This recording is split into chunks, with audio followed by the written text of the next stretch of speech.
Love you too, Reds. Yeah. All the Virgos in the building, we ready now. Special shout going out to Angie celebrating her birthday, y'all. Miss Keisha, Miss Jania. Nene, happy birthday, darling. Yeah. You fix your makeup just so. Guess you don't know you're beautiful. Try on every dress that you own. You were fine in my eyes a half hour ago. And if your mirror won't make it any clearer, I'll be the one to let you know.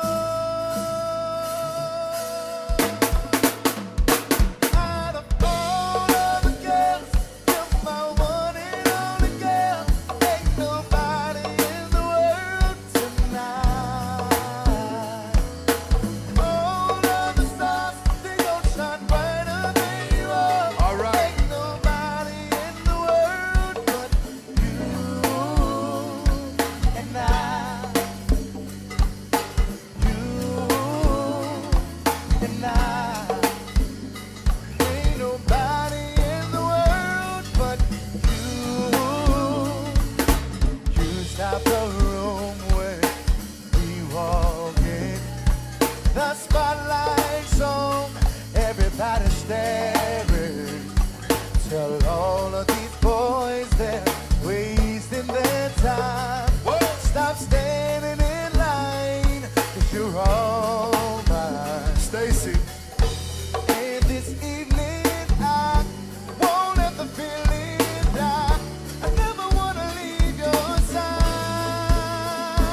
Out of all of the girls, you're my one and only girl. Ain't nobody in the world tonight. All of the stars, they gon' shine brighter than you are. Ain't nobody in the world but you and I. Yeah. You and I. All right. Ain't nobody in the world. You keep wondering if you're what I wanted. You don't even have to try. How you doing, a turn? Out of all of the girls, you're my one and only girl. Ain't nobody in the world tonight. All of the stars, they don't shine brighter than you are. Ain't nobody in the world but you and I. All right. You and I. Yeah.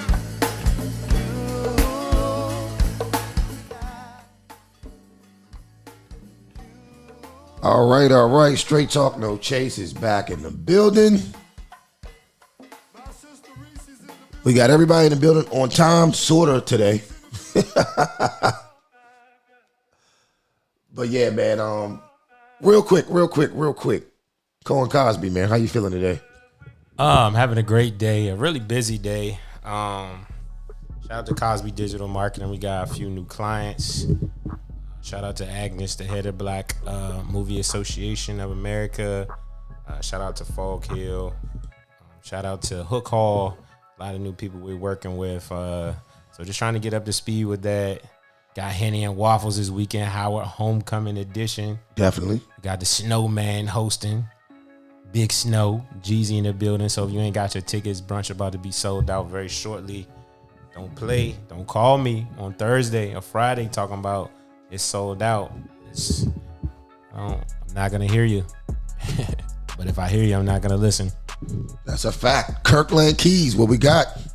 What's happening, brother? How are you? I can't complain. Man, I have been back in tune with football. It's crazy.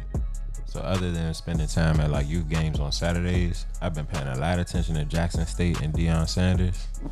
And I don't shine shoes anymore. And a whole lot of attention to them Cowboys because I'm back watching football too. and the Cowboys, you know, out here dogging Trayvon Diggs look like the best cornerback ever in the history of football. What you think? I mean, look, you got something to look forward to. Like I said, I went to my first Redskins game in years last weekend. Had a great time, but the stadium sucks. The team sucks. I don't know what else to say. It's a really terrible experience. Like, yeah, I don't even want. I would rather spend extra travel to Dallas and do that. No, but the tailgate is still unmatched. Tailgate's lit. I go to the tailgate some weeks and don't go to the game. That's real. If I don't catch a good like $30 ticket on SeatGeek, I don't go. I mean, I had some really good seats last week. I feel like the Redskins are like a college football team. I always felt like that when they had the band, because they got the band. And they don't even have the fucking band and all that. I know, I heard, and so that sucks too. But like that's what they reminded me of, because they don't be winning. So not like the Cowboys have been winning any more or less. But I mean, it's still early though. Y'all niggas get real hype real early in the season. I mean, every time. What you mean? Every time. It's 5-1. That's worthy of some hypeness. Okay, Tripping. I'll give you that. You know what? Honestly, man, I used to be just a stone cold hater of Cowboys back in my day, but you can't even hate them now. Like they're fun to watch. I mean, I could hate them, but I could still be real and logical. Dak looks good. I like CeeDee Lamb, but I still hate him. Yes, I mean it's kind of hard not to hate them, but like I can at least hate them and still give them their credit. I appreciate it because they do deserve it. So shout out to the Cowboys, man. Wait till the bottom falls out of the season. Right, we'll see. We'll see how long this shit lasts. Yeah, I also hate us. But shit, I ain't got shit going on, man. Trip Simpson in the building. A lot of shit going on right now. I feel like we had to get this show done today because there's a lot going on. I mean, so much going on. I had to narrow it down to 3 topics. So, I didn't feel like it was a lot. It's a lot going on, man. It's a whole lot. It's something that I want to talk about that I didn't get to slide into the topics. What's that? The Colin Powell, right? How many black people were posting Colin Powell with so many great sentiments? And you know, while I respect just black men just being a black man, right? Taking care of his family, trying to do what he got to do. I also, I don't like revisionist history. Like there's some people who are like lauding his legacy without, you know, talking about all of the negative parts of his legacy. Because I believe, you know, when somebody dies, you got to tell the whole story. You know what I'm saying? And to me, you know, he was just like another black face in a high place that had no value to us really other than some form of inspiration. But when you really look at it, he's an example of, to me, selling out, taking the money, taking the position to go oppress other minorities all over the country, lie to get us into wars, and like extensively like perpetuate American imperialism. And we all know American imperialism is no friend to any black person anywhere in this country or all over the world. It is the spear on the end of the M16 for the U.S. military, for all colonial powers, is imperialism. So I don't celebrate anybody who participate in that system in that way. So I'll say this about Colin Powell. I don't necessarily celebrate him. I mean, I know. So I feel 2 ways about this, right? Most of you hated Colin Powell up until he said he was going to vote for Obama. That's when all of you niggas hopped on the Colin Powell train. I remember that shit like it was yesterday, right? I never been a big fan of Colin Powell, but the older I get, I understand the necessity of some of the games he had to play. I mean, you got to understand, America's a superpower. You got to play games. People are going to die. Resources are going to get taken from people. It is what it is. Yeah. So when it comes to that regard, I have a lot of respect for him because he rose to the top of the ranks and he was in the room when big decisions were being made about resources. However, do I think he's done anything specifically to benefit black folks or take us to any type of next level? No. Do I respect him? Yes. Am I sad he died? I'm not happy or sad. I really don't care because I don't know him. Kirk, what you got? I mean, pretty much feel the same way as y'all. I think time passing and Trump being the next Republican president kind of overshadows Bush, makes us forget how bad Bush was. And then I also think I think Bush was worse than. I agree, and I also think Michelle Obama, like babying Bush on the scene all the time, is another tactic that kind of like made people start liking Bush again after he pretty much like terrorized the world. But you know, when I think about it though, I mean, this is crazy though. When I think about it now, Bush was actually less harmful to black folks than Barack Obama. I agree. So I mean, you know. Yeah, so from that aspect, I think it's ties to like why people kind of forget what role Colin Powell played in that as well, and so. Oh yeah. I mean, it's the ultimate. Let's put it on the black man. Try him out to explain the Iraq war when they all knew, their intel knew they weren't real weapons of mass destruction. Yeah. And to think there was a time frame where he would have been like, he's the ideal first black president too. Like that's what they were looking at. So when you see that and then see Obama end up being that and what he ended up playing, the role he ended up playing, it kind of makes you realize like they really are going to put that blackface in there too. Interesting fact about Colin Powell. Interesting fact about Colin Powell. He's not a black American at all. But those are the ones they pick. What is it? Where is he? Jamaican? He's some type of Caribbean. Yeah. I mean, shout out to the Caribbeans. That's no shade, but I'm just saying. Some type of Caribbean. They don't use us to actually elevate us. They use others that look like us to make us seem like we've actually done something. But that's the same playbook. That's the same. They use over and over again. You know what I mean?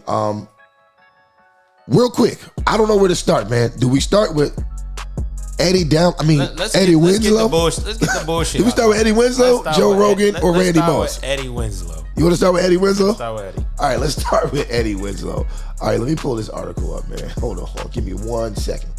First of all, Eddie Winslow being the topic lets me know, to me, it was a slow news day. Colin Powell, because who gives a fuck about Eddie Winslow? Colin Powell's from Harlem, and his parents were Jamaican immigrants. So I thought he was Jamaican. I said some type of Caribbean. And he said he respects the man. Anyway, hold on, where the fuck is the guy? Okay, here we go. Back to Eddie Winslow. Number one, who gives a fuck about Eddie Winslow? Hold on, no. Let's get into the article. And this is the damn, we got to get into it. This is what a lot of people are talking about. Let's just get into it. Who talking about it? I ain't heard the internet's going crazy. And we're on the goddamn internet, so we might as well join in the fuckery. You know, Trip Simpson loves the blogosphere. I do. This is Madame Noir. So this is, I don't even, what is this? They BF? YBF, it looks like. Oh, the YBF. Okay. They BF. I don't know what the fuck. What does that even stand for? All right, so let's get into the article. Trending topic: Darius McCray denies dating trans model Sydney Starr after their photo shoot goes viral. All right. He thought this was the ABF because it's something about trans instead of the YBF. You got the joke. Eddie Winslow is trending on social media. The reason? Darius McCray, who portrayed Eddie on Family Matters, snapped it up with trans reality star / rapper Sydney Starr for a photo shoot. She rap. Which has sparked dating rumors again, they said. They cited it. Eddie Winslow became a trending topic on Twitter today after a photo shoot he was featured in went viral. Oh, let's show the photo shoot real quick. You got to show the photo shoot. You got some talent on this motherfucker? You don't need no sound. Look at this shit.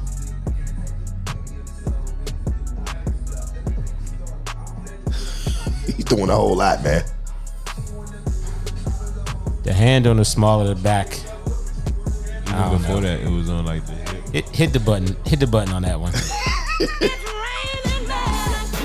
So look, let's get back to the article. It's more video of this. So under this, which she posted this. When was this? A couple days ago. She said, no, today. She says, "We both are just built special." This is the caption. Oh my God. two hardworking celebrities in the industry. Eddie Winslow, we love you. At Darius McCray. We hear y'all talking about trans beautiful. Hashtag trans is beautiful. Hashtag family matters. Sydney captioned a video of them gazing to each other's eyes for the shoot. It's unclear when exactly the photo shoot went down. Last year, she shared pictures that appear that were taken the same day the flick with Darius was taken. She posted a solo photo of herself in November 2020.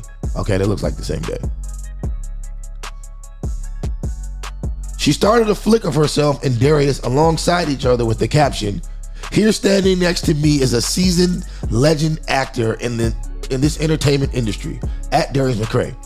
A black heterosexual male actor who's standing aside a controversial transgender woman like myself. We are great friends. And this is a powerful movement we have made to let this be a lesson to the world that we are all human, no matter what. Hashtag family matters. Make sure y'all tune into the Zeus Network for baddies." All right. Apparently, people didn't read the captions and started publishing reports that Sydney confirmed she and Darius were in a relationship.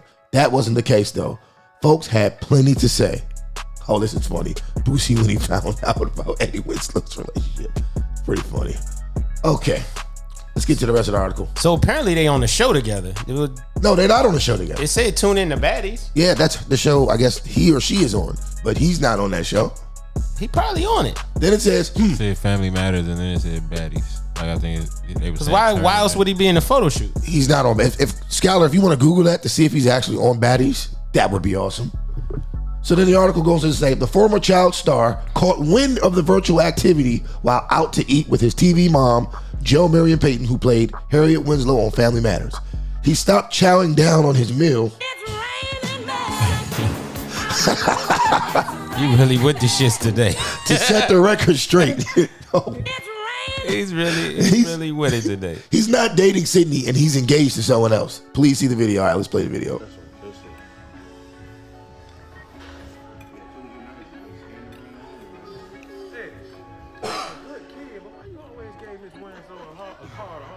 Man, come on, man. Don't act like you and your mommy and daddy wasn't on your head. I know, right? All right. Hey, look, if you was rocking with me, I know you was getting in trouble. I was rocking with you. I was right behind you. Everything you did, I did. See? This thing ain't talking about no Sydney Starr. Yeah, let's get back to fuck shit. Man.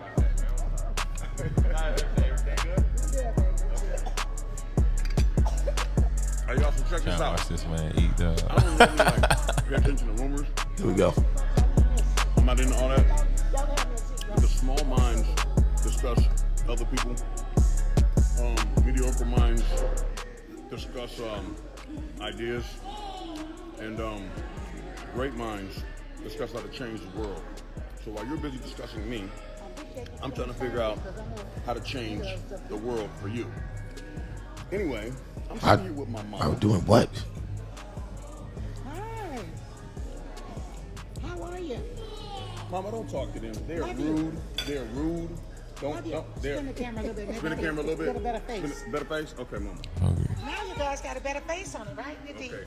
Okay. Here we are. There we are. There we are right there. So y'all listen. Hey, Y'all, this is. I'm with the baby. I'm with my mama. We eating lunch. Listen. Hey, she look like the mom from the movie, man. That is her, sir.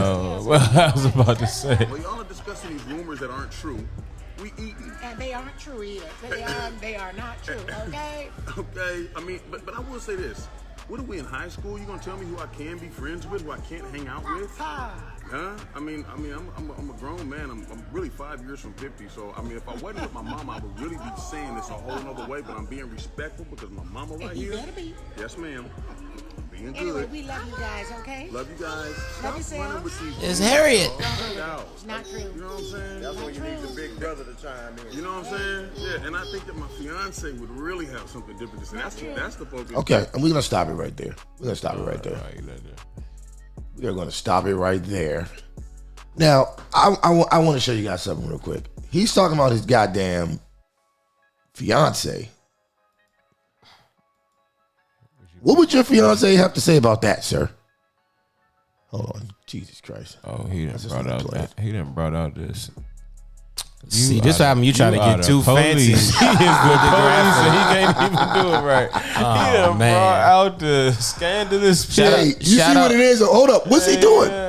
She's backing it up on him, bro. Shout out to everybody on Facebook Live right now. It was like 20 people on there. This man trying. We're gonna lose half of y'all because it's technical difficulty, but you can still hear it, so it's okay. You can still see the picture. So check the picture out. Why? Evidently, I thought they had to be on some type of show together, or this, or because why else would you be taking photos like that? Because it looked like they in a relationship. I think he lying. I think that's why I tripping. Because I can't. If it's not for any work, I don't see why. I don't see why they would be doing that. But who even cares? It's still just Eddie Winslow. Hold up. I Yeah, got again, y'all. If he want to be on the y'all. down low, let him be on the down low. Boom. What is it? That for your fiance? Oh, it's a whole video. Are you serious? Hold up, dog. I didn't see that.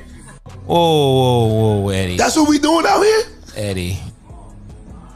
Eddie. Let's go back. Nah, dog. Let's go back. Sorry, Eddie. Sorry, Eddie. Eddie just got claimed that jump. That's all. I don't shine shoes anymore. He's shining something else. Man, look, he got his thing all on the bussy, man. Dog. He got it all on there, man. Why Eddie faking? He might as well. Let's go. I want y'all to see that one more with time. it. Nah, he got low like he Look. been. He got low like he been in it before. Come on. He had to know the camera was rolling. That ain't. All right, man. That's enough, man. That's Eddie's fiance. No, that's not. It gotta be. You about to bring out a picture of Eddie's fiance to police? Nah. So come on, people, man. Like, all right, we're gonna start with our resident advocate. What is he gonna come up with this week? Yeah, our resident advocate for the transgender community, Mr. Cosby. What did you just see? Someone who thinks trans lives matter.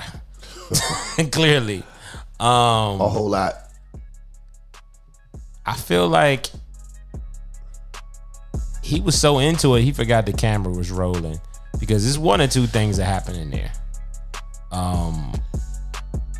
He's already spanking that thing, or he wants to spank that thing.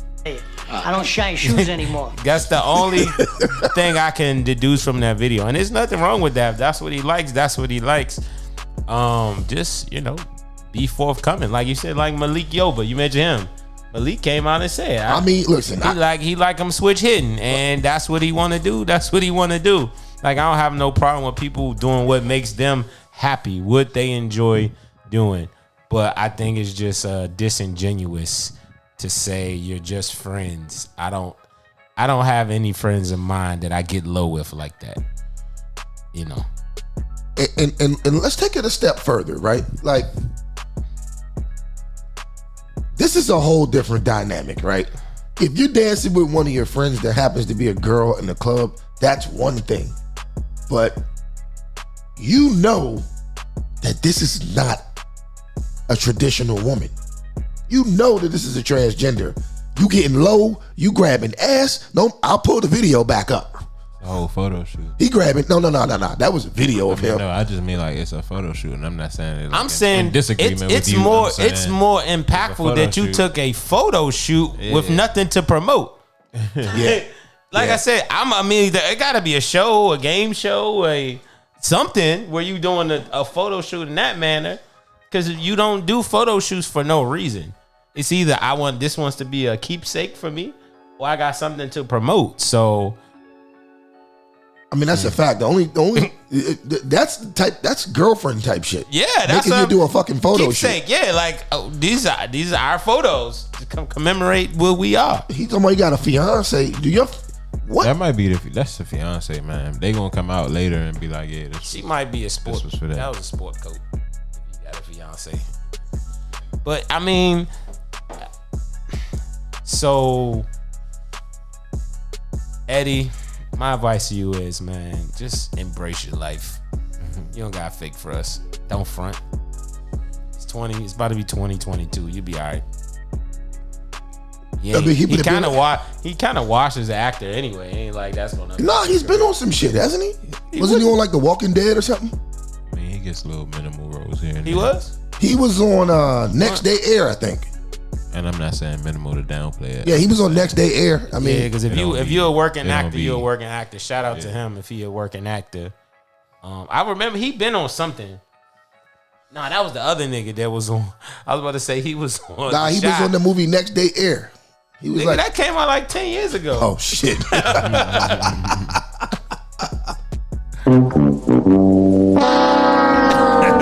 Well, I mean, maybe this is it. Maybe this is an attempt to get back in the spotlight. That's what I feel like it is at the end of the day. You know what I There's mean? nothing to promote. It's to promote themselves. But he did this last year. I feel like she just kind of she posted it without his knowledge. I mean, But if she they're- recorded him without his knowledge and then posted it. But I think if they're friends, they might have conspired. Like, hey, look, my career's in the toilet. I need a jump start. I'm just saying. Because he might get all type of, because it's sympathy, right? He might, but then he didn't even take it as like, oh, it's gonna be sympathy for me because he denied it. So he won't even get the LGBTQ plus sympathy shit, right? So how does he benefit from this? But besides look crazy. I mean, he's getting a whole lot of publicity right now. His name is in the. Because I damn sure would be talking. I still don't even know the nigga's real name. He's still Eddie Winslow, which means he's typecast. So it's just not good. It's Darius McCray. Who? What's his name? Darius McCray. Who? Come on, man. Mike Jones. So, enough of that. I had to go with the fuckery today. I mean, I thought it was interesting. It's either another blackmail using woke agendas to try to be relevant, or he's on the DL. Either way, it's not a good look. If that's who you are, then just say that's who you are. But if it, you know, if it is, hey man, you know, shout out to Darius McCray one more time. It's raining men. Hallelujah, it's raining men. All right, let's get to one of the main topics of the night. I want to get to this Joe Rogan versus CNN thing because I thought it was very, very interesting. So the first clip I want to start with is going to be the CNN. So when Joe Rogan, you know what? I'm new with this, guys. Let me start over. Joe Rogan, I've only been doing this for 4 years. Joe Rogan. I say introduce the topic. Joe Rogan is well known for speaking out against what many consider a pandemic, right? He's had his reservations about the virus, and he recently caught the virus, and he went to Instagram to tell people what he was taking. CNN reported it, but they reported that he was taking horse dewormer. So I want to go to that first. I want to go to the CNN clip first, and then we'll get Did you got Don Lemon's clip responding to him? Yeah, I got all of that. I got all that, brother. I see that. Okay. I thought Don Lemon had a great response to that. All right, so I'm going to start with the first clip when CNN reported he had COVID. Then we're going to go to the clip of Joe Rogan and the CNN resident physician, Dr. Sonjay Gupta. And then I'm going to go to Don Lemon's response. All right, so bear with me. I'm a little technologically impaired, but I'm working on it every He's day. only had this computer system in his house for 2 years now. All right, so here's the first clip. Hold on. Let me make sure I do this. Before I play this clip, I would like to let Facebook and YouTube know this is fair use. This is fair use. This is fair use. Healthy people don't need to get vaccinated. In his statement on social media, Rogan said he has taken several therapeutics to recover. I'd like to let Facebook and YouTube know we are auditioning for new engineers. All kinds of meds, monoclonal antibodies, Ivermectin, Z-Pak, prednisone, everything. One of those drugs he mentioned, ivermectin, is something more often used to deworm horses. CDC says there's no evidence it works on COVID. Its increased usage has only led to... I want to stop that right here. I want y'all to pay attention to this. The headline says, Joe Rogan announced he has COVID. Praises horse dewormer ivermectin. I want to point that out. A substantial increase in overdoses after a push by some on the far right citing vaccine misinformation. Perspective now from our chief media correspondent and anchor of CNN's Reliable Sources, Brian Stelter, and Dr. Lena Wen, a CNN medical analyst and former Baltimore health commissioner. Brian, this is obviously someone who has said on his podcast that healthy young people probably don't need to get vaccinations. What's he saying about his condition? Yeah, and he is one of the most influential figures in all of media, especially among young men. He has a podcasting deal with Spotify worth $100 million, but in the past he has downplayed the vaccine. And in this case, he seems to have admitted he has COVID because it's hurting him in the pocketbook. He had to postpone or reschedule one of his upcoming stage shows. So you'd think the economic consequences might get people's attention and make people think, make his fans think differently about the threat of COVID. But he's trying to portray this as if he is feeling better now, he's doing better now because of this cocktail of drugs and medications. I find this interesting, like how he just phrased that. Like, the nigga caught COVID and he told everybody caught COVID. Now he's hurting in the pocketbook? Come on, man, that's wild as shit. That he has taken. Of course, some of these are under emergency use authorizations. Others have been, discouraged by the CDC and the FDA. But when you have a horse deworming medication that's discouraged by... He repeated it again. A horse deworming. That's a fact, though. That's not a fact. But we'll get into that. It is a fact. It's totally not a fact. It's totally a fact. Okay, we'll get into it. Want to try it. That's the upside down where we're in with figures like Joe Rogan. So, Dr. Wen, ivermectin, apparently given to deworm animals. Why are people using this? I mean, I know, it's being spread online and stuff, but what is the theory that it works? Pay attention to what they're saying. Pay attention to what they're saying. Yeah, because COVID-19, COVID virus is not a parasite. There are some people who want to believe that there is a magic pill for COVID, which of course we would all want.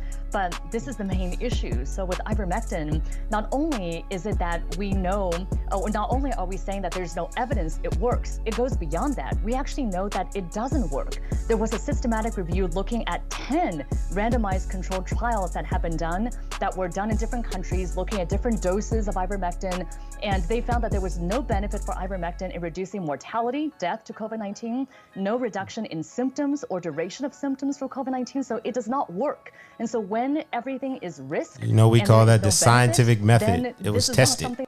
So I'm gonna stop you right there because you don't believe in science. Well, I'm trying to pump your brakes before you go too far off the deep end.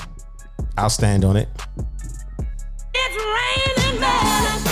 Hallelujah, it's raining. You just got a dirty mind. All right, so now we're going to go to the interview that Joe Rogan did with Dr. Gupta just a couple of days ago, addressing these issues. Look, he looks starstruck already. That's why he's like, I don't know. So, maybe they should have said so it. For you, maybe they Joe didn't. Rogan, yes, I would say you've had it. Yes. So now get one shot of the vaccine. No. Why not? Because I don't know, but just give you guys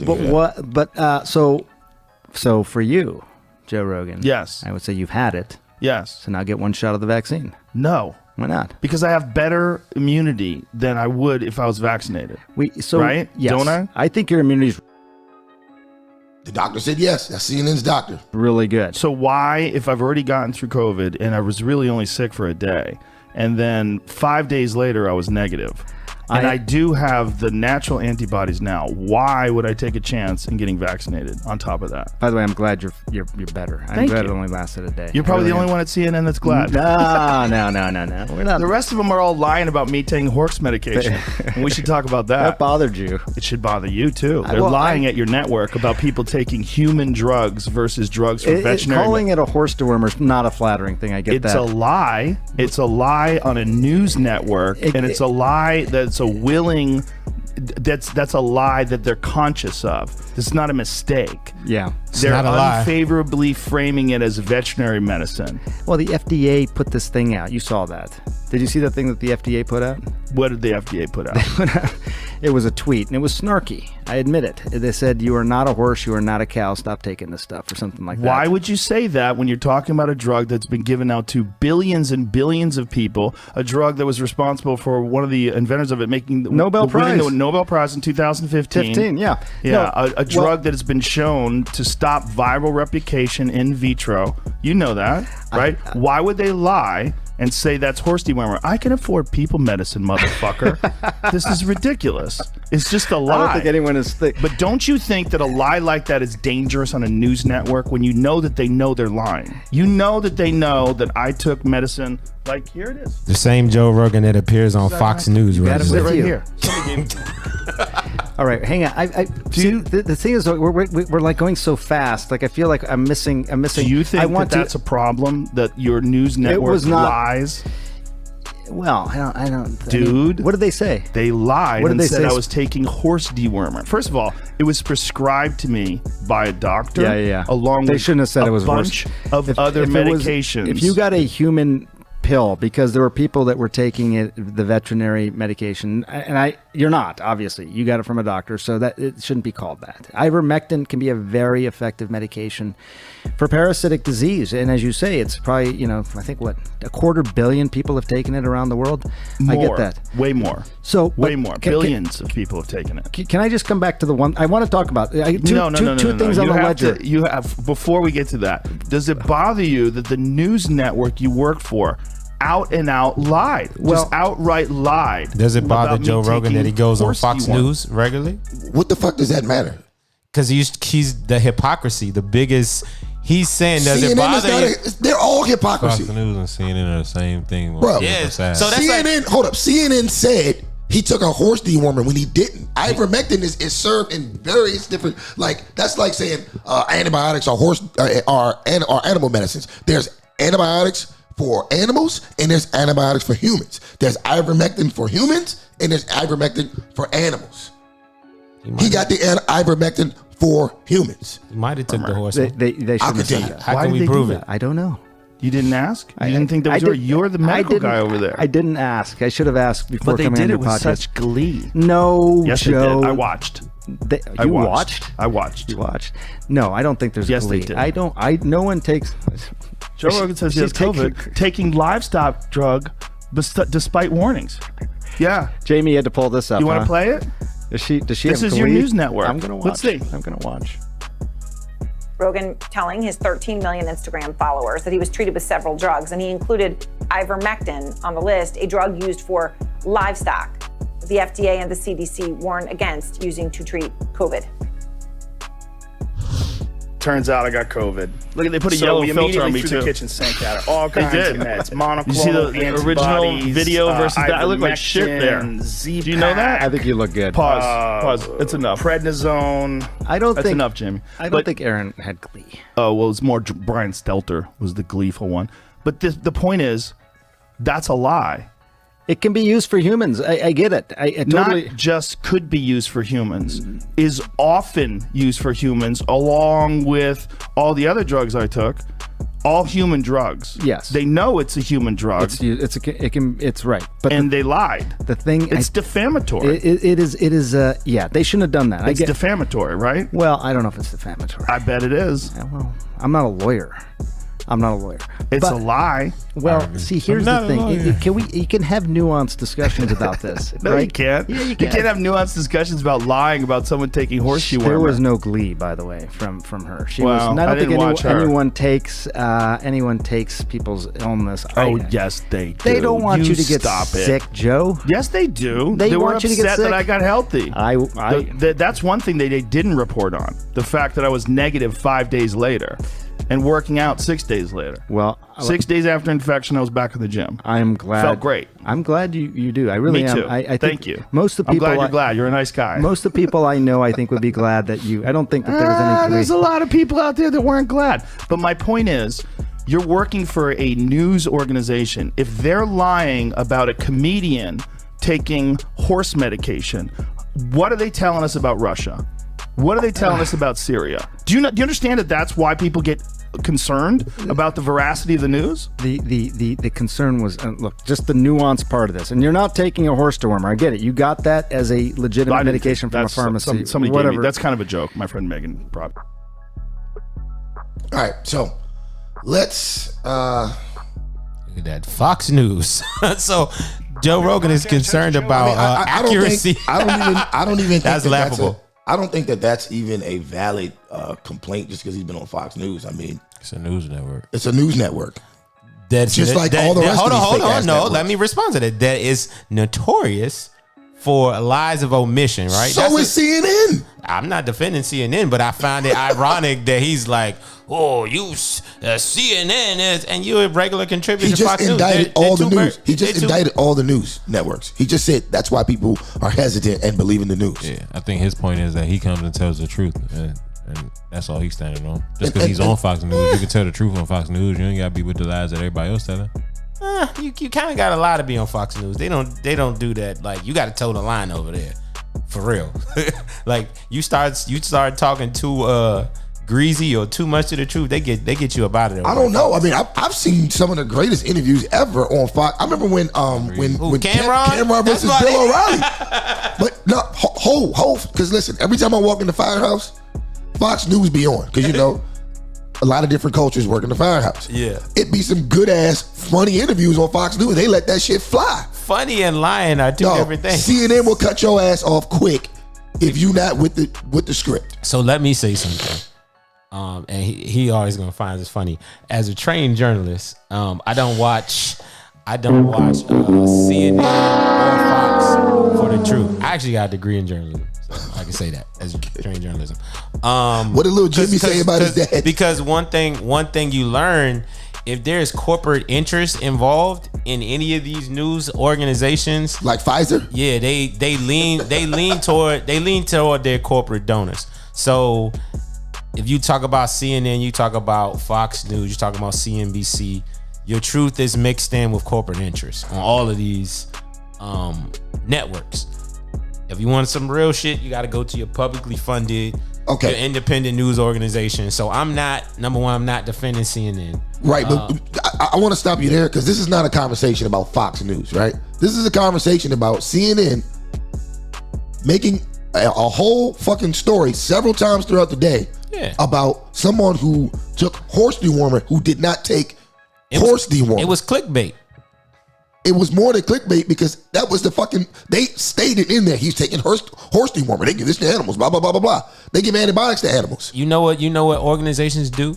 They put a story out there. So does it make it right that they lied on the man and said he took horse dewormer when he didn't? They put it out there on him to make him specify. Because in his video, he said, I took ivermectin. It's an ivermectin for horses. So they lied on him. They lied on him to get him to tell the truth. It's an ivermectin for horses and an ivermectin for people. So do you think they intentionally lied, or do you think the person who wrote that story is that much of a fool that they looked at the wrong thing? I said it was clickbait.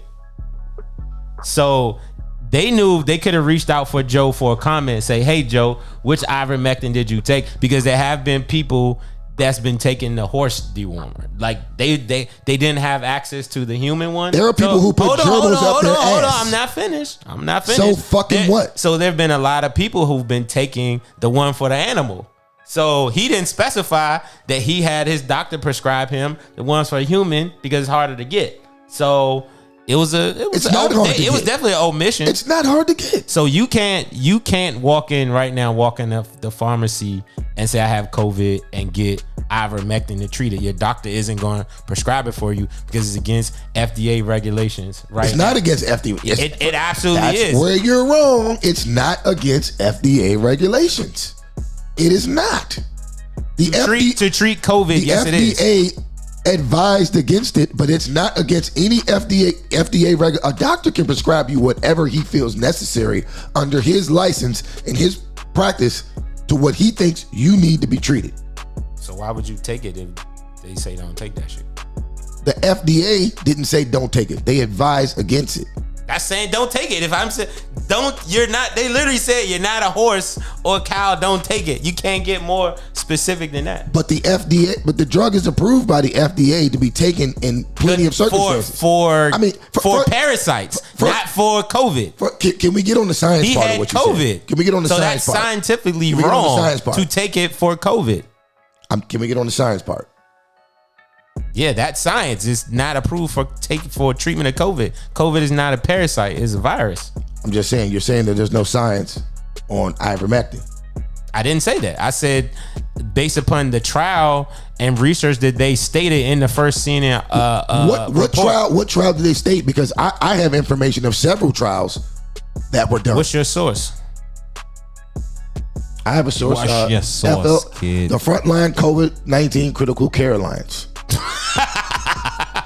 But these are actually. Hold on. I challenge everybody who's listening to this show.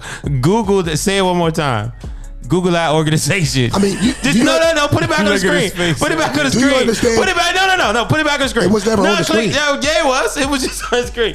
Put it back on the screen. No. It's on our screen that we can see. Because they can't see. No, they couldn't see that. Say the name of the organization again. The FLCCC. Yeah, y'all Google the FLCCC. The Frontline COVID-19. I tell you what else to Google. Hey, go ahead. You go ahead. Google the country of Japan, who issued COVID-19 home medication kits, who included that drug. Okay. Now, granted, I'm not sitting up here saying that I would take whatever it's called, right? Yeah. What I'm saying is they wrongfully said that this man took horse dewormers when he didn't. He took an actual human medication that is prescribed for people, especially for parasitic shit and he should have been more specific. Viral infections. Should have been more specific. He was specific in the video. No, well, he just said I took ivermectin. It's one for horses and one for people. He was on Instagram Live and he gave a list of shit that he was taking. And he didn't say I took the people one. Oh my God, dog. You're with the fucking program, ain't you? Kirk, what do you got? I don't give a fuck about Joe Rogan. He ain't. Who he for? He took the human joint. I mean, he corrected it. They tripping. And CNN is trash. They tripping. What did Don Lemon say back? I ain't hear the response. I'll play it now. Give me 1 second. Don Lemon came back real sassy with him. Of course he did. First of all. Of course he did. He probably neck rolled and everything. My man Don Lemon. Don Lemon is not. Don Lemon be switching sides. Don Lemon been holding it down since he got a real wake up call, young. I was very I thought Don Lemon was a real suspect. He be real back and forth. Suspected white supremacists at one point, but Don been holding his own. He can only do so. He's still on CNN, but in terms of people on there, he holds his own. Ivermectin that I think wasn't actually correct about CNN and lying. Okay, ivermectin is a drug that is commonly used as a horse. Now hold up. Listen to what he just said. He said it was CNN said he's taking horse dewormer. Yeah. That was his argument. Now look what Don Lemon says. He did say something about ivermectin that I think wasn't actually correct about CNN and lying. Okay, ivermectin is a drug that is commonly used as a horse dewormer. So it is not a lie to say that the drug is used as a horse dewormer. I think that's important, and it is not approved for COVID. It's not. Correct? That's right. That's correct. It is not approved for COVID, and you're right. I mean, the FDA even put out a statement saying, basically reminding people, it was a strange sort of message from the FDA, but they said, you're not a horse, you're not a cow, stop taking this stuff, is essentially what they said, referring to ivermectin. Now, I think what Joe's point that is... It's been approved for humans, but not necessarily for COVID, right? Yeah. That's correct. So somebody behind the scenes made sure that he clarified that too at the end, because he never said that. He only left it at the horse piece until right there. Exactly. So what I'm getting at is, you're talking about big corporations and who works for who and who does this and who does that, but it would appear to me that CNN is also working for somebody. Oh yeah, absolutely. I mean, he didn't say he wasn't though. They all are. So cable news is bought and paid for, flat out. You got to be able to do your due diligence before you sit up and listen to hours of cable news and understand what your sources are, understand what certain agendas are, right? Now, I understood that immediately as clickbait. Joe Rogan shits on them all the time, right? So if they got an opportunity to hit back at Joe because he didn't clarify his statement, because what they said was not a lie, it was just omission. He left it ambiguous, they ran with it. Because what they can do is just print a retraction. The retraction gonna be super small, like, oh yeah, he finally clarified that he didn't take the horse one, he took the human one. But you can't say the statement is a lie because he just said I took Ivermectin. So let's say he went to, let's say, hold on. Let's say, there's such a thing called defamation. I'm about to address. I wasn't finished. I'm about to address that. If he went to court, he took that specific clip to court and said, CNN defamed me by saying I took horse medication. CNN's gonna say, well, we did a retraction story or we did an update, and once Joe Rogan came out and said he took the human one, we posted it. Case dismissed. And that's how media and news works. So you have a law degree too? No, I just understand how journalism. CNN, I understand how journalism works. CNN if they print, came out and made a blanket statement and said Joe Rogan made a blanket statement. Horse dewormer. Ivermectin is a horse dewormer. But Ivermectin is also prescribed to billions of people. It is. For other purposes. So don't get it twisted. It was a hit piece. Like they hitting back at him because he shoot shots at them. What else has he said about that? But that's how media works, though. What else has he said about CNN? A lot. Just Google Joe Rogan versus cable news. So I mean, that happens all the time in media. Like people use media to hit at other organizations, hit at other companies. If you got the power and somebody been shitting on you, you gonna shoot back at them. Like that's how it works. Is CNN wrong? So I feel like Joe Rogan is acting like a bitch. Like, oh my god, they lying on me. He invited their doctor. Guess what? He invited their doctor to his show. To smack him around, clearly what he was doing. Right, so I recognize that. Even when you put somebody acting like a bitch. When you come out and play the victim, right? When he's like, "Oh my God, they lying on me. Oh my God, they defame? They clearly. Do you feel? How do you feel like they were able to do it? Like?" And he regularly, like I said, I don't have no sympathy for them because he regularly goes on Fox News, and Fox News habitually puts out hit pieces on people, and he's a contributor there. So it's like, okay, your chickens came home to roost. Big deal, suck it up. You're a big guy, you make $100 million. What you on your shit complaining for? That's how I feel about it. I put it to you like this. I think what Joe Rogan was trying to do was show the hypocrisy of the mainstream media when it comes to the jab and other things surrounding the pandemic. Okay? Let me finish. But You just rambled on. He has no moral standing or ethically standing to do that because he's a regular Fox News contributor. His standing is on saying. What is your that doesn't have, because he goes on Fox News has nothing to do with that. It has a lot to do with it. The bottom line is what I believe Joe Rogan accurately depicted was CNN's bias towards people going out and getting something put in their arm that nobody knows works. Ask Colin Powell.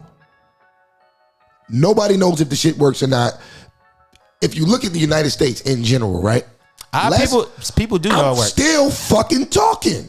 He don't like to be interrupted. I didn't interrupt. I stopped talking while you was I had to tell you, I'm not finished. I gotta give him the big hand. So the bottom. Go ahead. I don't shine shoes anymore. Yo, so the bottom line is, damn, you done got me fucking filibuster. The Trip Simpson filibuster strikes. Look. So the bottom line is, what we have here is classic CNN shit. You put out hit pieces against the things that you don't want to promote. If you look at the actual stats in the United States of America, right? COVID infections have gone up 300% since last year when nobody had a vaccine. Allegedly, almost 70%, 200 million people in the United States of America have been vaccinated against the virus. But infections are up 300%. In Japan, a country who gave out free ivermectin, they're down 56%. And they just opened up their shit on the 21st of September. No masks, no nothing. In Japan, you're free to do whatever. And they have low vaccination rates. They opened it up on the 21st night of September. The 21st of September. Also, if you look at, we wonder why their rates are low. I'm sorry.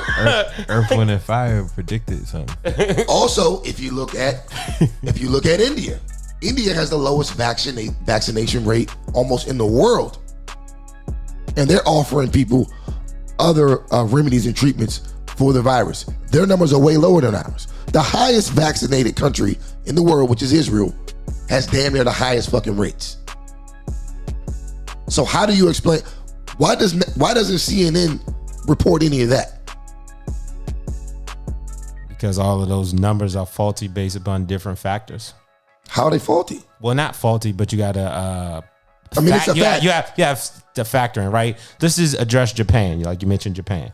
So if they're on lockdown, full lockdown or partial lockdown, of course their rates are going to be lower because people are not with each other to transmit the virus. You have to have human contact to transmit the virus. So, okay, let me explain. Before I accuse you of taking my words out of context, before I accuse you of taking my words out of context, take your words out of context. He ain't say they was on full lockdown. They're on the same emergency restrictions that they were on the same emergency restrictions we were, but they relieved them all. They're done.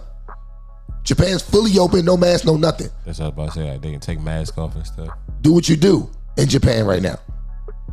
But what were they? And they were only. So what were they? Hold on. So before you say I take your words out of context, what were the restrictions up until September? Same here. Wear masks, social distance. No. Theirs were different. Stand 6 feet apart. No, you're thinking about China. Where Japan's more strict than ours. No. China was way more strict. Japan was not more strict than us. So you're saying Japan's lockdown was less strict than ours. Japan didn't really go on no real lockdown until April of 2021. Why did they go on lockdown April 2021? What I mean by lockdown, I'm sorry. This is how you might be confusing my words. Japan started doing more restrictions April 2021 and released them September 2021. So don't you think that'll result in a lower infection rate if they put the country back on lockdown? I don't think you understand what I'm telling you. No, I'm asking you a question based upon what you just said. Japan has been on the same restrictions as us since April 21st of 2021. That's not what you just said. Yes, it is what I just said. You said they initiated new restrictions as of April. I said they initiated restrictions in April 2021. That's what I said. So and they released them in September 2020. So before that, what were they doing? Before that, they were just wide open. They was chilling. Nah, before that, they was just wide open. Somebody research this before I go too far. every I don't know what was Keep what. digging. I don't know what was what when, but if you just search Japan and COVID, every news article says public health experts in Japan baffled by sudden drop in coronavirus cases. Country's miracle turnaround baffles experts. Vaccines, masks, Japan puzzle over sudden virus success. That's all everything says. Like, they really out there good over there. I mean, that's all I'm saying. I mean, there are countries out here operating right now who aren't crazy jabbed up, and they're doing fine. But why is it we're being pressed to get it? Everybody needs to get it. Everybody needs to get it. Everybody needs to get it. But our numbers are going through the roof. I work in public safety. I see people every day who have symptoms of COVID, and all of them jokers pretty much are vaccinated. It's funny though. It's funny. Speaking about Colin Powell. So, Colin Powell was fully vaccinated, right? He was one of the main people that needed to be vaccinated, right? Because he has underlying conditions, and the vaccine protects you from COVID if you have underlying conditions, correct? Is that not the popular narrative? He was immune compromised. It's two different things. Right. But they're saying that those people need the vaccine the most. Absolutely. Exactly. and it didn't do anything for them. When that backfires, it's all of a sudden that's not the people that this vaccine was for. Oh no. It was the disease that killed But these are exactly the people that's supposed to be getting the vaccine. Right? So what- Healthy so- people recover, right? so- That's what we so say. when- healthy people so- recover is for the elderly and the compromised. So what medical professionals said the vaccine 100% protects you from dying from COVID? Has anybody heard that from any medical professional? It's supposed to be like 99% or something like that. It's not 99. Originally it was. Now they're figuring. No, matter of fact, it was 91%. Now they're figuring that it's not even that.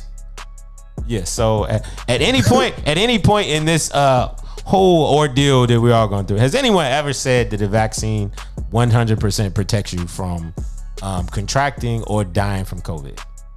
No one said that, but on the flip side, so what they actually said was it lessens your chances. Does the fucking actual disease kill you 100%? No.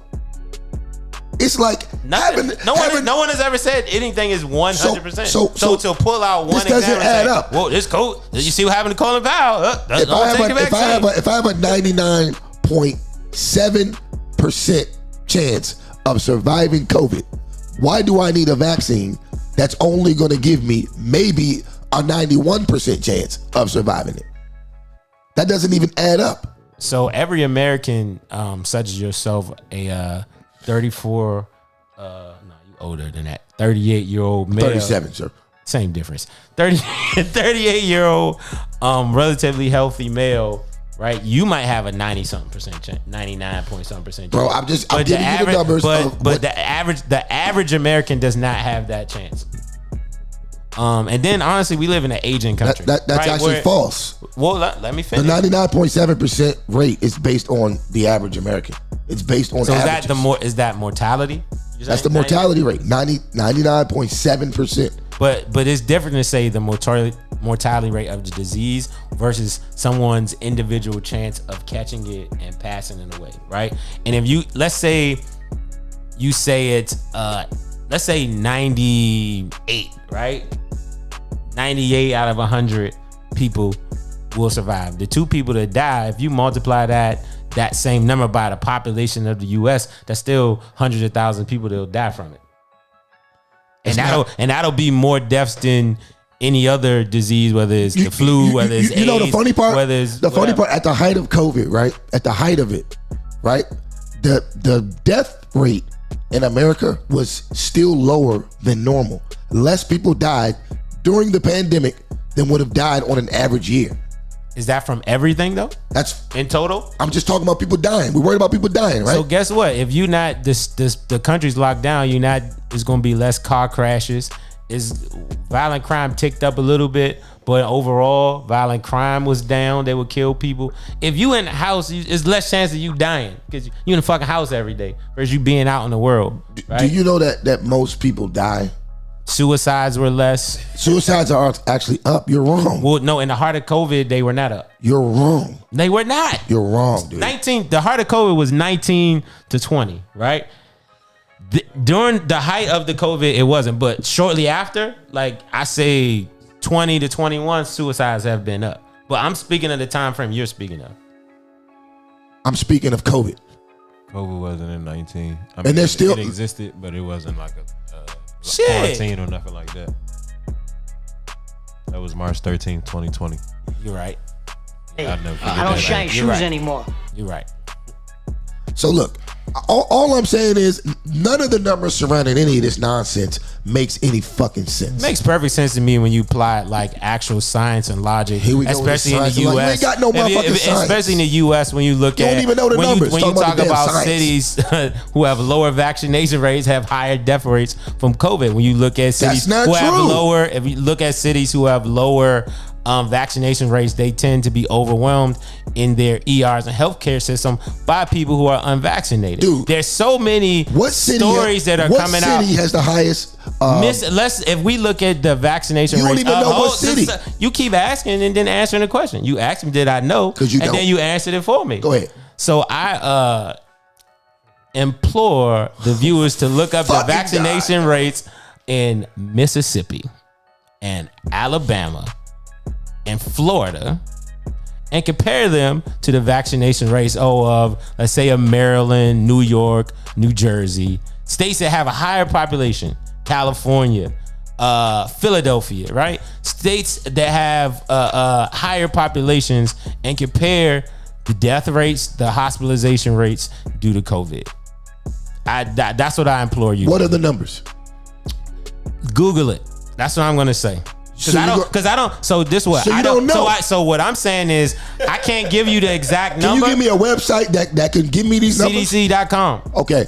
So hold on, the CDC.org. I mean, so what I'm saying is I'm smart enough to not say the exact number because I don't know the exact number, but I have a great understanding that places with lower vaccination rates have higher death rates, have higher numbers of emergency room visits. Fact about a whole entire country. What's your source? The country of India has some of the lowest vaccination rates in the world. Israel has the highest vaccination rates, and their deaths and cases are. Is it per capita or percentage? Per capita, light years beyond India, light years. So it's something like 928 per 100,000 in Israel, compared to like 11 per 100,000 in India. It's stupid, crazy different. You know why though? It's the way they live. Here we go. The goalpost gets moved again. No, it's not a goalpost. If you state the numbers, Nigga, you have to hold on. I didn't move the goalpost. Your number is affected by factors. Just like the COVID rates of New York is going to be. Factor. Oh, no. One place I let you is talk. higher vaccinated than the other. The place that's has a higher vaccination rate is doing worse. So it matters how you live though. So if we look at New York population density versus, let's say, Idaho or North Dakota, right? The rates of infection are always going to be lower in a place where people don't live closely together. The scientific consensus of COVID is you have to be close to someone to catch it. Dispels what you just said. I let you talk. Places with less vaccination. I let you talk. I let you talk. Are you gonna let me talk? I can't let you because I'm gonna disprove your whole shit. So population density matters. So the majority of people that live in Israel live in an urban, dense population like New York, and like India doesn't. They don't. You're fucking crazy. So outside of New Delhi, outside of what's the other biggest populous city in India is the second most populated country in the world. So overall population and population density are two different things. We're gonna educate you on this one, right? Speak for yourself. So let's look at the population. Like if you compare New York to Florida, right? It's almost the same amount of people in the state, but they live completely different ways. Right, the population density of New York is probably like 10 times what Florida is. People live in single family homes. They got land, they got space. They're not on top of each other. Like New York City, people on top of each other. Like Israel lives more like a urban city, like a DC, like a New York, like a Maryland. Like Israel lives like that. So you're gonna have higher infection rates when you have population density. When you talk about India, the majority of people live in like the countryside, like spread out. You have outside of New Delhi, outside of whatever the other popular city. Now these are big populous cities. But if you hold on, I'm not finished. There's probably more people in New Delhi than there are in Israel. But it matters how they are spread out. Just like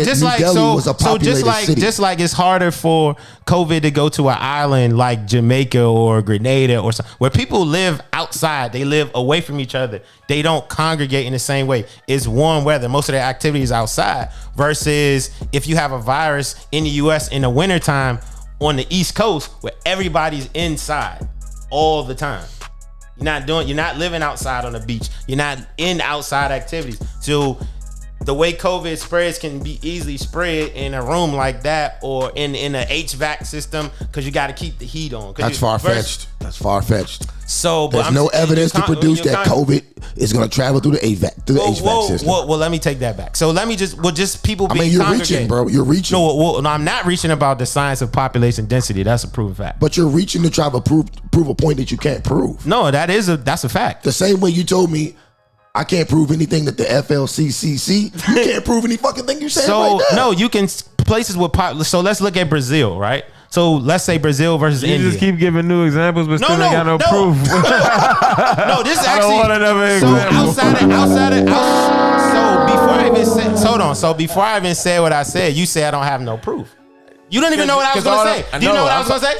It doesn't matter. You know what I was going to say? All the time you say something already, you didn't have do you proof. know what I was going? So it was just a new example that didn't have proof. So fact. Okay, So give us fact. the new So example. no. So fact is Does Israel have a higher population density than India? Can you look that up, Skylar? Because you said I don't know. I mean, do you know? What part of Israel? What part of Brazil? I'm saying Israel is Israel. Everybody Brazil's a lives way- in this one. Brazil's You know the a reason why way they building bigger country, why they're So building the- settlements, because everybody's the fuck on top of each other. That's why they try. Brazil's That's why a they way steady bigger taking land, country. because everybody's on top of each other. So we talking about I'm about population to density answer affects. You asked me the question. All I right. was answering your question, and you keep talking. Go ahead. Brazil's a way bigger country. Are we so talking about clearly India? We ain't talking about just Brazil. You just asked which one. You I said India or versus Brazil. I said India versus Brazil. Israel. You said Brazil. Well, I meant India versus Israel. Well, I meant India versus Israel. He hitting himself with the filibuster.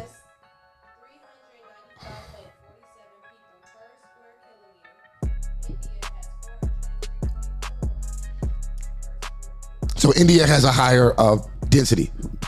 But how do they live? Oh That's the my difference. God! Now the goalpost has moved again. We just said you said Israel is 394 point something per square kilometer. Yeah. And in 396 versus 403 in India. So where the majority of people? I don't know how much more proof we can get. No. So that number was given out of context. Whoa! Jesus Christ! So look at the size of India, right, versus the size of Israel. A square kilometer is a fucking square kilometer, dog. Yeah. So, but a square kilometer in Israel. You just asked hold us- on. A square kilometer in Israel is different from a square kilometer in India. India has a vast countryside where not billions, but millions of people live in the countryside in small villages that are spread way out from each other. But we're talking about versus Israel. Israel is a urban city. We're They don't talking got about the a number of countryside. people inside of a square kilometer. But it matters how they live. So if you have millions of people that makes up Israel's population living miles and miles apart from each other because the size of the country. They're not in the same square kilometer then. But because if you add it all together, so it matters how you live. You got, like I said, Florida is a good example. If you look at Florida versus New York, the numbers might look similar, but you live differently in Florida than you do in New York.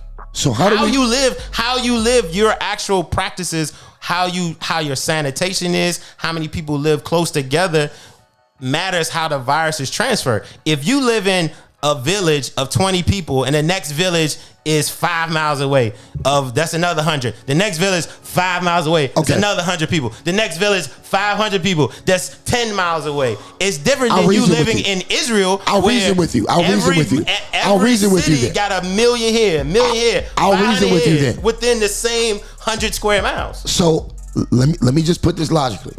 So in one argument, you're saying that these less vaccinated places are more overwhelmed, right? They're more overwhelmed because they're not vaccinated. But then when we can prove that theory is off, you didn't prove it. Hey, when we can prove that look up hospitalizations of the countryside, like the countrysides are struggling because the rural hospitals are being overwhelmed with COVID. The person who wins the argument is the person who can say what the original topic was. The original topic is that Joe. They arguing about. I'm about to win. He about to win. The original topic. We got it on the screen. We ain't no fools, dog. We ain't no. Oh shit! I mean, listen. I mean, we can argue about this all day. I mean, we know that our friend, our brother, is a Democratic shield, and it's cool. We get it, bro. You gotta say what you gotta say. We know you're a tinfoil conspiracy theorist. Gotta let you live. We don't use tinfoil no more. Oh, he got a 5G proof fitted cap. Oh shit! All right, man. Let's get to the next topic, man. Because I can argue with your asses about this all day, and you'll still believe that, you know, Joe Biden. I still believe in science. Okay. All right. So next topic. Jason Whitlock recently put a couple of athletes on blast. I thought it was a very interesting take that he took on this about black men and even just celebrities in general giving up their manhood. And more specifically, he kind of highlighted that with people who work at ESPN, which I want to get into. I mean, we talked about this before on the show. We talked about black male celebrities crying for clout on TV. And I think that this Jason Whitlock video will kind of open up that conversation a little bit. So we'll watch the video and then we'll start the original question. Shout out to Kurt. Hey, I don't shine shoes anymore. So we can remember the fucking question. And we'll go from there. So let's get to the Jason Whitlock piece, which is, I'm getting better and better at this, people. I'm telling you, man. All right. On, particularly at this time, and in this conversation, is because what you just watched for the last hour, that's masculinity. The stuff that's passing for masculinity. I want to just give some context. This was the post interview he did with Kwame Brown. So basically, he's saying he's giving Kwame Brown props for being a masculine man and not being effeminate. I'll start it over just so we have some clarity. On, particularly at this time, and in this conversation, is because what you just watched for the last hour, that's masculinity. The stuff that's passing for masculinity. Violence, threats of violence. I want to beat someone up if I disagree with them. That's not masculinity. It's toxic masculinity that should be eliminated. ESPN should be trying to fight that. But instead, what they're doing is they're emasculating their personalities. And so I want to replay our ESPN crying game clip, and then we'll get out of here. I'll have a final comment and we'll get out of here. Replay the clip. And so you can't relate to that if you're white, but you can listen and you can try to help, because this is not okay. It's just not. Thank you for everybody that reached out to me. And I know it's getting better, but it's not better yet, and better for everybody. And we just got to keep, staying together, man, and just doing what we can. Yeah. And for us to be moving back and not forward in 21st century, like I said, man, National Football League, this hurts me. The clock is ticking, man. I'm sorry. Gents, and I say this respectfully, we got to do better. Don't let them emasculate you. Don't be overcome by all the feminine energy that surrounds you and sits on set. Don't let them check your balls in before the cameras come on. He needs the button. Balls. I don't dislike any of you. Actually like most of you, but let's cut it out. The crying game, it's a gimmick. The Emasculated Sports Personalities Network, it's a gimmick. It's not healthy. It's not what this country needs. We need strong men. Gotta watch the tripod, man. We don't need to run around and apologizing for being strong men. Real men need to come out of the closet and stand on their own 2 feet and let them hang. He won't come out the closet. Did you listen to this clip first? You, all of you, join the Fearless Army. Hit the subscribe, the like button, sign up for induction to join it. We're going to take this country Fair back. use, fair We can use, get fair men use. to stand up and be men. And it's not about being stupid. It's about being what Kwame and I just were for the past hour. This crying game BS, cut it out. Randy Moss, I'm sorry that I hurt your feelings and got you so emotional. You done tapped in, I want to beat up this 54-year-old fat man. I apologize for calling you Randy with an I. Really, sincerely. Now you can see he a bitch. He backed up on them comments when Randy threatened to put them hands on him. BS out. Somebody dies, go ahead and cry. Fucking fat Your dog ass dies, Uncle go Tom, ahead and cry. motherfucker. Nobody fuck with no Whitlock. If somebody sends an email. Well, I don't. Somebody calls your son a bad word going through the drive-thru. George Floyd lets Derek Chauvin assist him in a lifelong suicide. Dry them tears. Let's be men. All right, let's play tomorrow. Get out of here. Hold on. Rewind what he just said. Monday. Hold on. Rewind what he just said. Gotcha. Did he say let that. Derek Chauvin assist George Floyd No, in a lifelong suicide? I'll put it in context. Dry them tears. Let's be men. All right, let's play that word going through the drive-thru. George Floyd lets Derek Chauvin assist him in a lifelong suicide.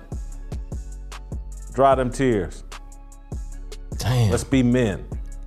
He really All right, let's is play a tomorrow. Get out of fucking here. Uncle Tom. And we'll see you on Monday. really said that. particularly at this time, and in Threw this me off too. I ain't know really how to take that. Damn. I mean, Does he want some butter biscuits? I can start this off. He wants some butter biscuits that fucking bad that he would say that was an assisted suicide. I can start this off. So I'll put this in perspective, right? What he was saying is, when you have guys, grown ass, tall ass athletes on television crying about what white people do, it's not a good look and it's emasculate. And you need to stop the show.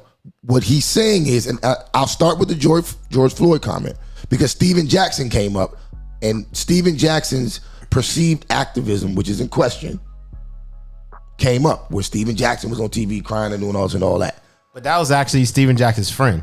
So they say. No, that was actually they from the same place. That was his friend. So when it comes to Randy Moss crying about John Gruden sending an email talking shit about another dude. Yeah, that was pretty weak. Ryan Clark crying because he went through a drive-thru and somebody said something about his son. He starts crying, right? Now, what I find interesting is that Randy Moss cried about what John Gruden said. But when Jason Whitlock said, stop crying, now you're ready to fight somebody and be a man and take violence. Nah, he said he called him Randy with an I. He disrespected him. I mean, if you disrespect a man, you gotta stand on it. You just cried over another nigga's being called big lips or tire lips. Yeah, you cried. That's fine, but hold up.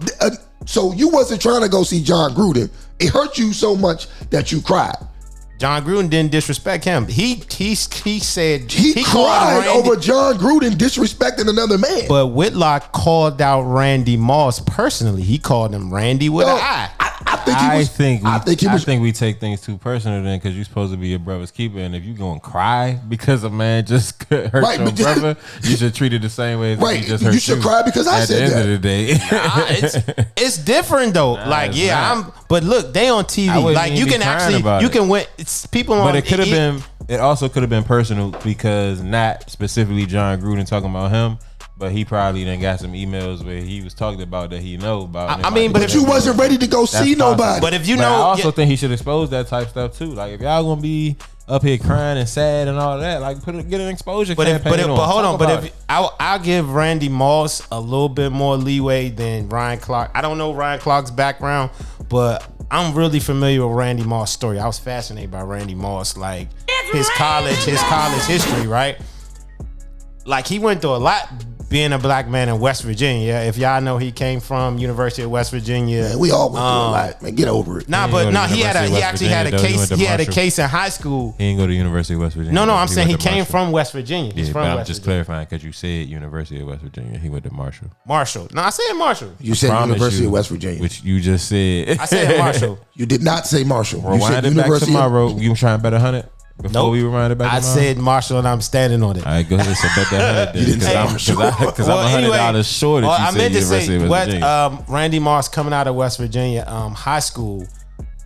He went through a case where it was a lot of racism involved, that, like having to do with a white girl. They said he did something to her, like he had allegations. So that's what he was speaking towards. Like, man, he overcame racism to get to where he is. What does that have to do with the NFL or John Gruden? That he overcame racism to where he's. We all overcoming racism. So he has a right to have an opinion on it. If he he had to overcome racism Bro, he to cried. reach the person that he is. It's TV. They're on TV, right? Yeah, they've been acting, bro. It's a lot of They on acting going on. It's a TV. whole lot of Like acting. you win Emmys and ESPYs and shit Like on Ryan TV. Clark was that. It was terrible to even look at him trying to fake cry. It's TV. But see, I think a lot of times when we have these conversations, right? Yeah. You like to simplify things and just say, well, that's just what you do on TV. What Jason Whitlock is saying is, grab a hold of yourself and stop embarrassing black men on white men. Besides Kirk Street, they're not getting on TV crying about dumb shit. I don't give a if I'm Randy Moss, I don't give a fuck what he said about this nigga lips. I don't care. So you don't get to, but you don't get to speak for them. Nigga, I don't get to cry on TV as a black man that's a role model to young black boys. All the crying and pussy shit has to go out the window at this point. So hold on. Just all right. Well, let me know when you finish. Listen, we don't need any more of this fucking nonsense. We need black men on TV that's gonna represent us correctly. And all he's saying is, nigga, represent us correctly. Stop fucking crying. That's the most pussiest shit. I don't give a fuck what he said after that. I don't give a fuck who he said died or what. You're a grown man on TV crying. When these are the men that our young boys supposed to look up to. When young white boys, they read stories about George Washington slaughtering motherfuckers. And they salute the goddamn flag every day. And we gotta watch these bitch ass niggas on TV crying because he called somebody big lips. Crying because somebody insulted my son. So I'm 50-50 with you because That's some pussy shit, dog. You gotta stop. I'm not on the no cry train. Like It was weird. He mentioned toxic masculinity, but then say don't cry. That's one of the most I'm not on that train. toxic things you can say to a kid. So what he did was he did a play on. Don't express your emotions. Hold You on, can't hold on. cry. He did That's a one of play the most on toxic words. things you're saying. He was saying toxic. He was saying the toxic masculinity is actually niggas getting over emotional, wanting to fight, wanting to do all this, wanting to cry and be all the masculine on TV. So I didn't show the whole video because it's a whole hour. But what him and Kwame discussed was the female influence on a lot of our young men. They react to things. They react to things like females. Oh, it wasn't toxic when he threatened to whip. It wasn't toxic when he threatened to whip his ass for talking shit. I just want It's to finish what I was toxic. about to say. Go ahead. Before that. I'm sorry, Kirkland. Nah, it's all good. But so I'm not with the no cry piece. However, I am over the crying about what these white people are doing piece. Like that's the part that's annoying because just like you said, I don't shine shoes anymore. just like you just said, you got white boys coming up listening to these stories, like war stories, hero stories, all of that, and that's who the competition is at the end of the day. And so, women, you want these men to go out here and be taking on those men, then they need to be looking at those same type men taking on. You know what I'm saying? Not the exact type, not to emulate them, but at least like be able to be guided in a way that's going to compete with them. You know what I'm saying? Not necessarily like I don't know, our own war stories and all that type of shit. But you get what I'm getting at the end of the day. We need to be prepared to take on those people. Exactly. And those people ain't sitting here crying about no bullshit, other than, like you said, Kurt Herbstreit. So at the end of the day, and he did it because he made a blanket statement. He said all the men at ESPN are all emasculated. And he said that's what he was saying. At this point, they're all emasculated, and that's all they do up there is cry. ESPN, CNN, all them companies, they on TV and they crying. They're emasculate men. We don't need any more of these niggas in our lexicon. We don't need them. We don't have time for it. Is it my turn yet? Go ahead. So first of all, let's address the man making the statement. Jason attack the messenger, but let's not get to the point. He pandered. He was on his Fox shows. He pandered to white people for the last 5 years, thinking he was going to pander his way to the top. Unquestionably. Pandering Uncle Tom coon ass motherfucker. So for him to sit up here and all of a sudden to stand on some moral soapbox or authority to say what a black man should do after he's been cooning for 5 years, and all of a sudden you get Kwame Brown on your show, now you can speak for black people and black men, is asinine and foolish. And anybody who follows Jason Whitlock, I feel bad for you, because he's a fucking coonster con artist. Is what he said wrong? So a broken clock can be right twice a day. Whatever. Jason Whitlock is so was he right? Was he right? Was he right? Was he right today? Greasy broken clock. No, he wasn't. Because he contradicted himself in his own statement, talking about toxic masculinity. Right. One of the main linchpins of, as we discuss toxicity in the black community, saying that black men can't fucking express their feelings. Now it's TV. You can't. So don't interrupt me.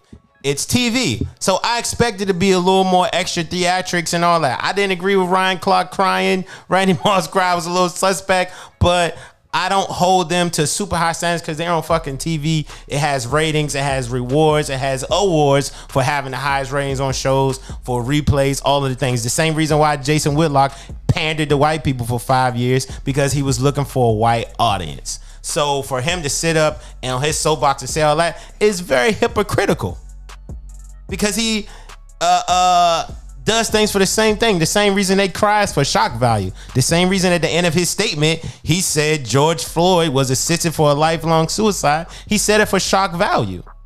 So which one is it, Whitlock? Are you for real conversations, real journalism, real discussions about what's going to move black people forward? Or are you for shock value to get clicks, ratings, and rewards? In his case, butter biscuits, because he's a fat, greasy coon that looks for butter biscuits. And that's real, and I feel you, and that's all true and right and everything, because he's completely like out of pocket the last 4 years. But at the same time, this segment that joint was real. It was right as I don't know what. So I'll say this: you can't throw the baby out with the bathwater. But no, but did I not say I felt like Ryan Clark was way out of pocket? I give Randy Moss a little leeway because I recognize his background. You know what I'm saying? That could have been from an authentic place. I think Ryan Clark should get that same pass though, because do you know his background and know? I don't think nobody should get a pass. I don't. And that's the thing. I don't. They should. I don't give Randy that pass his joint anyway. Was like, that's the only reason why. Because he was going for a real long time pretending this joint. It looked Randy just threw it in at the end. His felt a little more. Really, Ryan Clark Jones felt like, damn, Randy cried. Both of them joints felt disingenuous. You know what I'm saying? So I think Kirk Herbstreit had the worst one. That was terrible. But fucking he does not in any way, shape, or form get to speak for me or any other black people. I'm talking about Jason fucking Whitlock. And I hope Randy Moss catches him and slaps him right in his fat motherfucking lips. Because if you gonna get out there and call somebody out their name, which he did, he said, "Oh, you just sound like Randy with an eye." He ain't calling him out his name. He just spelled it different. Yeah, you know what I'm saying? You saying something about another man, and that man call you out. Then you're like, "Oh, it's toxic masculinity. You want to beat me up?" So he's a bitch. He a bitch. I'm not gonna. That was some bitch. So you agree with that? Hold on. He ain't go that far and say all that either. This is what I want. He called him Randy with an eye. Hold on. He said, I apologize if I hurt your feelings. Listen. But you still got it. Blah, blah, blah. Listen. He gonna have to see him. He made Listen. He ain't back down. I better put it. He's like, no, he did. Hear me out. Now you want to beat Hear me up out. old man. So- That's the classic. So one thing I did do, I did send y'all the whole hour and 23-minute video. Ain't nobody watching that shit. The whole thing. I watched some of it. So- So good. When Kwame actually talks, I didn't watch the part. I fuck with Kwame Brown. I fuck with Kwame Brown. So hold on. I do. Let me finish my statement, right? Not Whitlock. Regardless of what Jason Whitlock, because you got some people who are on the fence with Jason Whitlock. Me personally, I'm on the other side of the fence. me personally, I watched the whole entire video, and the basis of their conversation was so on point, right? All he was getting at is that this type of behavior has to stop. And even during the interview, he was admitting things that he's done wrong. He wasn't sitting up there acting like he was perfect and this and this and that. He's just saying at this point, right now, with black men or black males in America, we have to stop letting ourselves be emasculated. What did he admit to doing wrong? He admitted to doing a lot wrong. Like what? Matter of fact, while he was talking to Kwame Brown, right? Because Kwame Brown got into like reporters and shit, talking shit about athletes out of pocket. And then he was like, you know what? You right. I just had an enlightened moment. Yo, I've said greasy things about people, and like, you know, I might not admit it, but at the same time, like, I shouldn't have done it. And he basically stated, like, you know, part of being a man, part of being masculine is recognizing when you go wrong and trying to correct it. So did he admit I'm a coon and I'm gonna stop cooning? Then I can listen to what he I said. would like to say something about what you just said. You called him a fat, greasy. This is like, you just exhibited sign language. Shame, insults, guilt, and the need to be right. Shout out to Godfather Kevin Samuels. So you just did all that. Like, you went beyond the point, bro. You went beyond the point and started getting really irrational. No, I didn't, because he set the precedent. Of course you did. He set the precedent. It goes the goalpost. Where he feel like he can insult people. Did he not insult Randy Moss? So you fight fire with fire? Yep. Eye for an eye, baby. So if that's the case, hold on, did he or did he not insult Randy Moss? He did, but he apologized for it. He apologized for it. So how you gonna call me out for that and then champion him? All right, apologize. For the apology. Apologize. Jason Whitlock, I've sincerely, fuck you. The nigga apologized. He was like, yo, I was wrong. I shouldn't have called you Randy with the eye. But he was like, nigga, stop crying on TV. Because that's the way everybody is looking at us. When Randy Moss and Ryan Clark are on TV crying, they're looking at us like, damn, these niggas be in the hood shooting each other the fuck up. But as soon as we say one little thing, they start crying on TV. That's what it looks like. I think they was trying to take the LGBTQIA plus route. Jason Whitlock.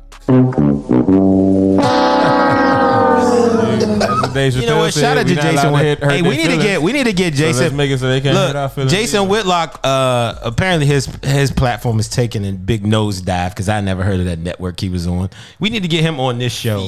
Jason Whitlock is with us now.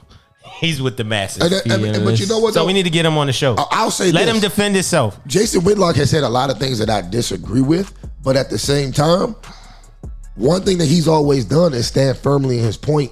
And regardless if you don't like what he has to say, he can still give you valid reasons why he said what he said. I mean, I don't necessarily agree with him about the Derek Chauvin situation, but I do agree with him that niggas shouldn't be crying on TV about it. Like, that's some pussy shit. If you're crying about that, but if I say one little thing, now when a black man say something, now you got to show that you tough and you ready to go fight another black man. But a puny white man like John Gruden calls a nigga that you probably don't even know tire lips, and you're crying on national television. That's the discrepancy here.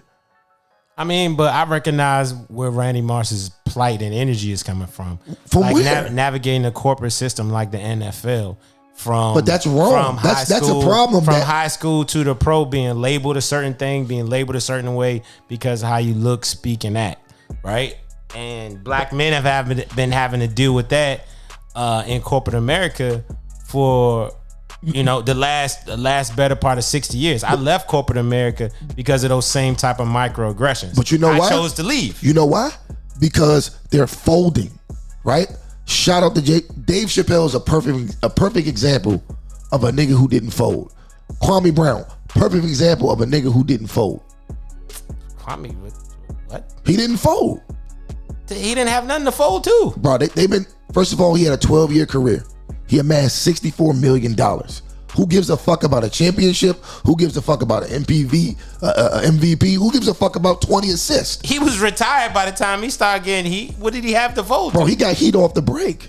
He was retired. See, this is where you're wrong. He got heat off his first year, right? He said this is where he went wrong. His first year. Yeah. I can't remember the lady's name. Some big reporter came to him and wanted him to tell a story about how his single mother is the reason he is what he is. But his thing was, it's not that. His thing was, why are you trying to basically make black boys out to be this pitiful guy?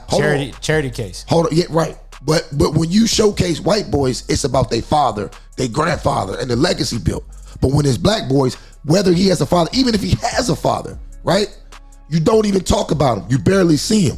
You got his mother all up in the camera like she was the one at football practice making them do extra cutaways and shit. Oh no, we got a vicious media narrative against her. So, I would never push back. I agree with you 100% with that. I'm just saying you can't really compare the two because he's retired with millions of dollars in the bank by the time. But what I'm saying is he resurfaced. He never had good press. And from the time he was in Washington, even though he was injured, shit like that, they never reported his injuries. They never reported him. He was playing with Michael Jordan. Ain't shit get reported about Michael Jordan. And that's another problem that he had. Yeah. He's playing in a town with Michael Jordan, where Michael Jordan was trying to use him as the scapegoat, and the media goes to Jordan. So I'm supposed to feel sad for somebody who made $60 million playing basketball? But that's the difference. He didn't ask nobody to feel sad for him. He shut the fuck up because they wouldn't interview him. He got his money. He got his money and mind his business. He wanted me to feel sympathy for him. But he was suppressed. No. He was treated You're the bad. same nigga that feels sorry for Randy Moss who made all that money, who's crying about a nigga who made a comment that he ain't had nothing to do with. And you brought up Kwame Brown for me to feel bad. Hit a bomb for yourself. I was about to say, hit a bomb for yourself. Yo, man, one time, shout out to Joe Pesci. I don't shine shoes anymore. You can't make the same argument that made and then be mad at me because I made the argument first. First of all, I never. He made all I the did. same argument. All I did was question where you were. I When questioned. he came in, the reporter tried to make him. Jordan was over top of him, beating him down. Well, no. You said he didn't have any. He didn't have anything. I said he didn't have anything to fold to. Right, but he didn't fold to any of that. Is what I'm saying. And I'm saying when you said that, I gave you reasons why. You can't ask me a question and then say, "Oh, you shouldn't have answered it." What the fuck? Randy Moss ain't have anything to fold to. He folded to himself. Arguably. He folded to him. He folded to himself. He was arrested with charges. That's different. Did he do it? I mean, that's another question. He's innocent. Well, do I still got the button on here? Straight cash on me. That's different. That's different. That was Randy Moss too. It was. Hold on, I think I got the clip. That's. Hold on, I got the clip. That's a little different. Some of them going to So this mugshot. Thank you for Stop the. Damn, I thought I had. That's a little different. Y'all gotta look at Randy Moss' case in high school. I'm just saying, like, you know what? I think we've exhausted this. We can go to finals. No. Hold on. You know what? We can. You know why? I feel like we've exhausted this. They'll be better explained there. Everyone can have their point without hopefully being interrupted by Cosby Digital. You're projecting. What was the first thing we talked about?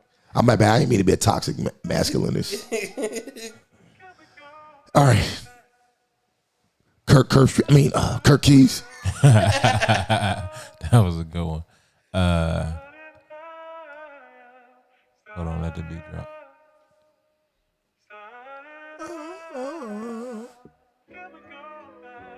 Dang, I thought it was gonna drop right there. So never mind. But anyways, Eddie Winslow. I thought you was really gonna wait till the drum beat. Nah. Eddie Winslow, nobody cares. But he should just go ahead and come out because that was a lot. That was a whole lot. That was a whole lot. It's all good. You like transgenders? You like transgenders? Just be honest about it. Because that'll like more than friends. What was the next topic though? Because nobody cares. Joe Rogan. Eddie Winslow. Oh yeah, Joe Rogan. I mean, CNN's fluke. We always knew that. Fox News, Cohen. Yes, we know they're fluke too. Joe Rogan highlighted it. I don't care about that white man either. No offense to him. He be spitting the truth though. So I support him, and I'm glad that he did expose CNN. But I mean, it's all about perspective. The people who believe CNN gonna believe CNN even after they hear Joe Rogan. They gonna believe him before they hear Joe Rogan, and vice versa. So keep believing what you believe, I guess. What was the next topic?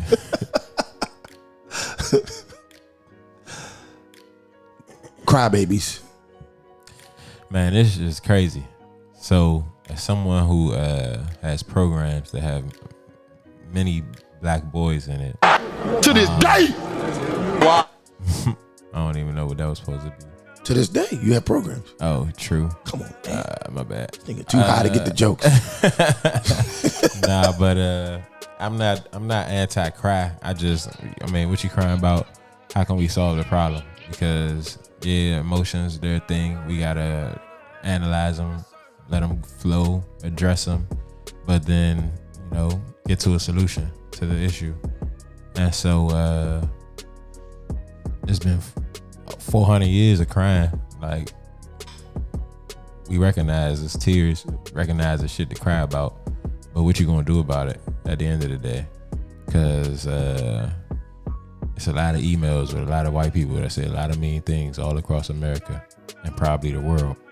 So you can either sit and cry and wait for them to do something about it themselves, or you can do something about it.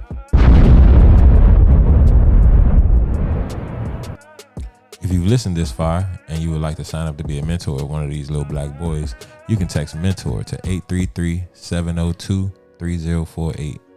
And you're going to hear all about where you can go and how you can show up and support. Those are my final thoughts. Real quick, Mr. Cosby, you have to comment as yourself. We don't want people to think that Straight Talk No Chase is calling somebody a coon. Hey, it was me, coon. We don't want Straight Talk No Chase does not comment to anyone personally. Yeah, they do. Yes, they do. But on an individual status. All right, I'll put it on there.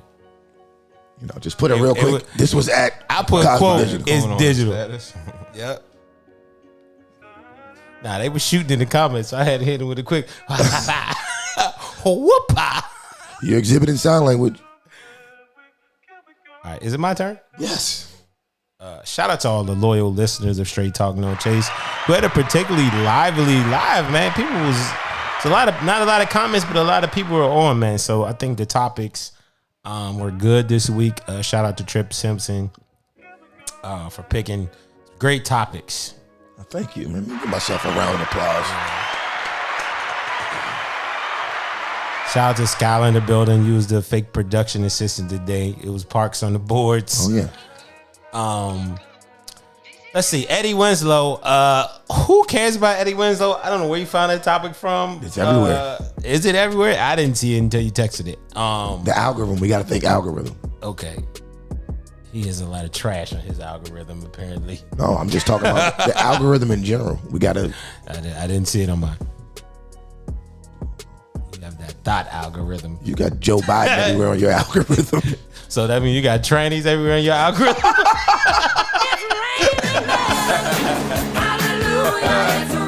Good luck with that algorithm, buddy. Shots fired. But your final thoughts are Eddie, usually a little more classier than this, man. Eddie, hey man, it's a new day. Eddie, just give it up. You like who you like, you love who you love. You spanking trannies, you spanking trannies. Do your thing.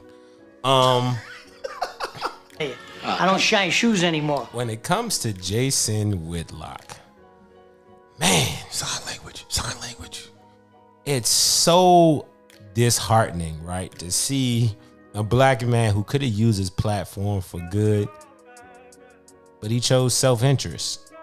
He chose his perceived proximity to whiteness to further his career over furthering an agenda to people that he claims to support. If you look at Jason Whitlock's history, he's on the wrong side of a bunch of issues. And tonight's topic just illustrates that again. Like, while he is condemning Ryan Clark and Randy Moss for crying on TV, which I'm not always a fan of, but I understand marketing, I understand TV. I understand, people win awards for drama. People win Emmys, ESPYs, all these things, and it's a production because all the shit based upon ratings. Ratings are sent to the advertisers. Advertisers pay the shows for the best ratings. And he seems very hypocritical because he was on Fox Sports for the better part of 5 years saying a bunch of wild stuff to get ratings. So for him to all of a sudden grow some type of moral, have a moral compass or some type of soapbox to stand on to criticize other black men, and then in the same breath say criticizing for toxic masculinity, but he's criticizing them, which is playbook number one. Don't criticize the other black man. Let that man live. Give them some advice behind the scenes. So he's just stepping in the doo-doo himself while he's trying to throw doo-doo on other people. Not to mention, he's a fat-lipped, greasy coon. And I'll stand on that. And I hope Randy Moss catches him for saying that. And I hope he catches me and addresses me in the street for it. It is what it is. Gotcha. When it comes to the next topic, which was what? Joe Rogan. Shots fired. I already know. Come on, let's go. A suspected white supremacist. I'm not saying he is, but Joe Rogan has said a lot of suspect things about black people and black situations without proper context. Now, I will say, he has a variety of guests on the show. He has Dave on. Dave's one of my favorite people. Dave Chappelle, that is. He has a variety of guests on, but when he has his personal takes, like a lot of white men do, like the Gruden types, like the Bruce Allen types, when they have their personal takes, when it's time for them to just speak freely, they say a bunch of suspect things. So I challenge the audience to just Google suspect things that Joe Rogan has said about black people and black issues. So I take the things that he says with a grain of salt when it comes to the health and well-being of black people in general.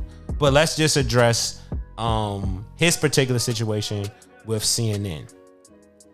By him being greasy like that, he's sent a lot of shots at CNN in terms of who they are as an organization, cable news. I'm not defending CNN because I don't look for cable news for completely accurate information. Trip Simpson's gonna love this. I'm a trained journalist, so I understand scientific method, the journalistic method, in terms of how do you find truth? What are your sources? Who's funding it, right? CNN is corporately funded, so you will rarely see them do bad stories against any of their corporately funded interests. Like cable news hasn't been real news at least in 10 years. So everything I see on CNBC, CNN, and especially Fox News, which Joe Rogan is a regular contributor to, I take with a grain of salt. Which comes to my final issue with Joe Rogan. Trying to call out the media hypocrisy of CNN when he is a regular contributor and darling of Fox News, which is the most corporately funded, interest-driven news source that we have in this country. So for him to create some moral standing or moral soapbox to catch CNN in a lie, which they didn't lie, they just omitted. He made a blanket statement. I took, was it Ivermectin? It's one for humans, one for horses. He left himself open for a hit piece. So if you hit, you gotta be willing to get hit back and not be a fucking crybaby about it. I felt like he's sounding real weak and soft on this show, trying to make himself the victim when most of the time he's on the offense trying to be a tough guy. So, you know, I find conservative white males always switching to victim mode. They become male Karens very often when it suits them, but they're tough, karate, MMA when it suits them another way. So shout out to Joe Rogan, man. Get your panties out of a bunch. This is media. It happens. Did we talk about anything else? Colin Powell. That was actually my topic. I slid that in there. I knew that was I alley-ooped that one. Once again, legendary General Colin Powell, passed away this week of complications of COVID. It's two things that are floating around about this. One, he was immune compromised, dealing with Parkinson's and cancer. So I wouldn't do it, and I don't understand people using him as an example of why the vaccine doesn't work. The vaccine is actually put out there to protect people like Colin Powell from getting it because they're so immune compromised. Their body can't handle it, right? That's your grandmothers, your grandfathers, your great aunts and uncles. That's what the vaccine is to do, to protect these people who are immune compromised. Two, I feel we're dealing with revisionist history when it comes to Colin Powell. It's okay to respect the man, his individual choices, what he did to further his career and take care of his family. But on the flip side, black people, you should not be praising him as some type of leader or example in the black community, because frankly, he didn't give a fuck about you. He cared about his military career. He cared enough about you to join the Conservative Party. He cared enough about you to lie us into the Iraq War. He cared enough about us to toe the line of the Bush administration and conservative views as a whole that do not benefit black people. Now, a lot of you jumped on the bandwagon when he said he was going to vote for Obama. I saw through that shit. He was getting at the end of his career. He had nothing left to gain from his Republican or conservative base because he wasn't going to run for president. He wasn't going to run for public office. So it was more like revisionist history. Let me put a little sprinkle. Let me put a little whipped cream on my legacy because I stood for warmongering, imperialism, and the plunder of minority people all over the world, specifically black and brown people all over the world, from Desert Storm to the war in Iraq, the war in Afghanistan, to all of these wars that further American imperialism. So rest in peace, Colin Powell. But we're not rewriting history. We're going to tell the story of who you really were. That's my final thoughts. Okay.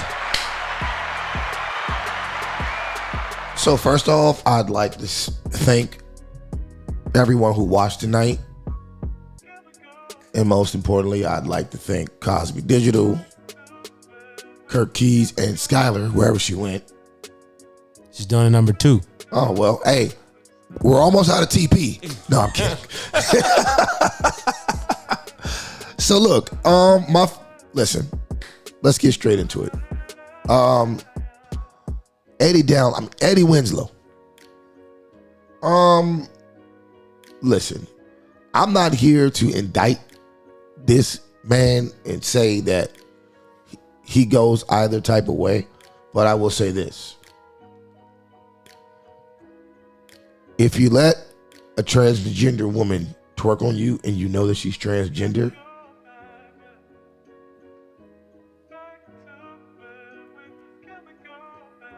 we don't have any other choice but to think that that's the way that you roll. So to get on Instagram and try to clean it up by saying that you have a fiance like that means any goddamn thing, it makes you look even more suspect. The fact that you did a photo shoot with this person makes it even look even more suspect. So if you don't want people to think that you're in a relationship with someone who allegedly doesn't fall under the sexual preference that you choose to indulge in, then don't play the game. Which leads me to believe that maybe this was, like as Cosby said, maybe this was a media front to get him some more attention. But I don't.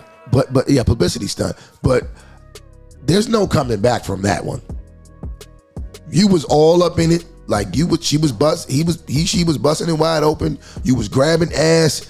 You was doing all of that. That y'all don't look like friends there.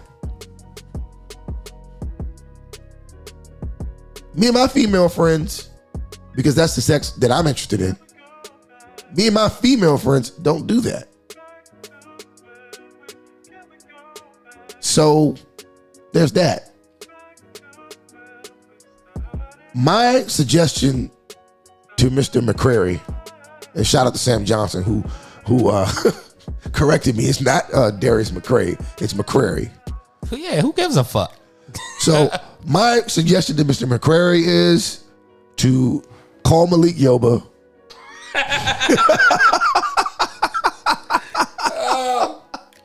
And get your eagle on. Matter of fact, drop down and get your beagle on.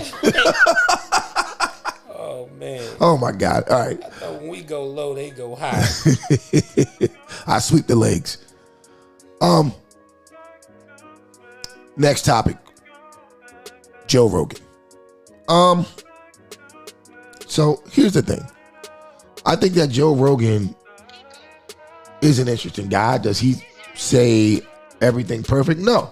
But Joe Rogan brings up a lot of interesting topics that I think benefit society. Now, some of the people that he has on his show and some of the statements that he's made throughout his podcast, I don't agree with them all. But at the same time, we're men. We're not supposed to agree to everything. But the bottom line is, for the most part, Joe Rogan is one of the only celebrities that goes against the grain and actually tries to inform people about a lot of the agendas that we've been complaining about. We've been complaining about before Trump or any of these motherfuckers was in office. The shit we've been complaining about since fucking Zeitgeist came out. He brings these topics to light on a regular basis. So I can't throw the baby out with the bathwater when it comes to Joe Rogan.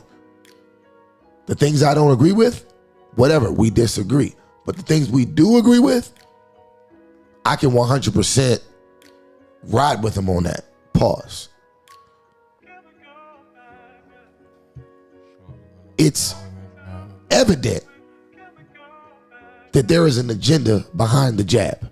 And I respect and appreciate Joe Rogan's stance on trying to expose these things. So one thing I learned a long time ago about getting things done is that when you're on the same page with somebody, sometimes it don't matter what they did in the past or what they're going to do in the future. When you need something done right then and there, like minds get it done. So when it comes to Joe Rogan and his stance against CNN and them pushing experimental jabs on people, I'm riding with him 100% because he showed the hypocrisy in their nature. He tricked their doctor into coming on his show. He exposed them flat out and clear, and they tried to clean it up, and it didn't work. It didn't work. And Joe Rogan's escapades this week is just another notch that we can take out of the fucking Jenga construction that is big pharma and big government that we will all benefit from. Because right now I'm in my own separate battle with them in my profession. So I say kudos to Joe Rogan. I say kudos to him. Me too. Because at the end of the day, none of the other shit he had to say isn't going to affect me. But the shit that he had to say against CNN and against their biased views towards the jab benefit me. So shout out to Joe Rogan. Keep up the motherfucking good work. Now, Jason Whitlock and this whole rant he did about men in the media, most specifically black men crying. This is another instance where I have to go with the guy that's on my team at the moment. Now, Jason Whitlock has said some things that I thoroughly disagree with in the past. However, I don't think that he said anything egregious enough to the point that is going to negatively affect black folks. See, a lot of times what we get confused about black people who lean more to the conservative side is they say things point blank how they are, what it is. There's no softness to it. There's no pussyfooting to it. It just is what it is. Now, sometimes we can argue logic. It could go either way.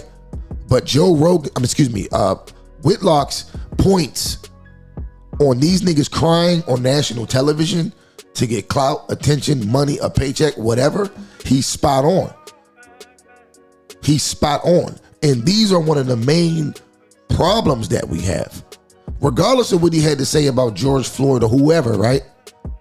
The bigger problem is black men the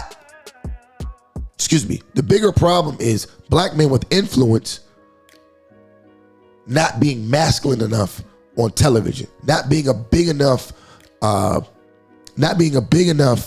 influence on younger guys when it comes to standing up to the issues that we're facing in this country. Nobody gives a fuck about your pussy ass issues. Nobody gives a fuck about you crying. The more and more niggas that's on TV crying about issues that we need to stand up to and face like men, the worse we look and the worse off we gonna be. It's very interesting that Randy Moss and Ryan Clark would cry about what some old ass white people said about somebody that don't got nothing to do with them. In Randy Moss's case, John Gruden said something 11 years ago about DeMaurice, whatever his name is. Who cares? That ain't enough for you to get on TV and cry. Ryan Clark, you're in the drive-thru at some restaurant, somebody says something about your son, you crying. You let your son see you cry in the car? That's the biggest abomination of all. Your son is looking at you cry. Nigga, I ain't never seen my father was on his deathbed. I never seen a nigga shed a tear. And my son ain't never gonna see me shed no tear. Because we can't keep breeding these little pussy ass niggas. And his statement about toxic masculinity wasn't the traditional statement about it. See, his statement about toxic masculinity in that clip was more so him being sarcastic, because he was actually stating toxic masculinity is being over emotional. Whether that means you're crying on national television about some stupid shit, or you're getting overly emotional about some petty shit another black man did. But some even pettier shit a white man did, you're crying on national television. You're not ready to go ride on John Gruden. You got this nigga got you crying, but you're not ready to ride on him. I told you to stop crying and be a man. You ready to ride on me. That shit don't add up. Shit don't add up at all. And as far as Colin Powell goes, like I said, nobody was checking for Colin Powell when he was Bush 1, Bush 2, all that. Y'all niggas hopped on Colin Powell when he gave Obama his endorsement.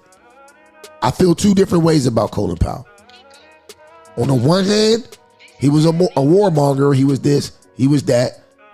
Millions of people got killed under him, right? So don't try to make him out to be a humanitarian.